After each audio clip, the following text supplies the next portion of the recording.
Sa pakikipagtulungan ng komunidad sa kapulisan, arestado ang 6 na drug suspect sa anti-illegal drug operation ng mga miyembro ng Tongolaan Municipal Police Station.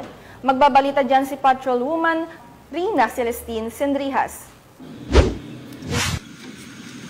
Arestado ang 6 na individual na drug suspect sa isinagawang buy-bust operation ng mga operatiba ng Taguluan MPS sa Barangay Sugbong Kugon, Taguluan, Misamis Oriental, nito lamang ika-18 ng Oktubre taong kasalukuyan, ayon kay Police Major Enrique Francisco Dungog, hepe ng Taguluan Municipal Police Station. Ang mga suspect ay mga residente ng Cugman, Cagayan de Oro, Villanueva at Taguluan, Misamis Oriental. Sa ikinasang operasyon ng mga operatiba ng Taguluan Municipal Police Station ay nagresulta sa pagkakaaresto ng mga suspect at pagkakakumpiska ng mga pakete na hinihinalang shabu, isang 500 peso bill na ginamit bilang buy-bust money at iba pang mga drug paraphernalias. Nahaharap ang mga suspect sa kasong paglabag sa RE 9165 o Comprehensive Dangerous Drugs Act of 2002.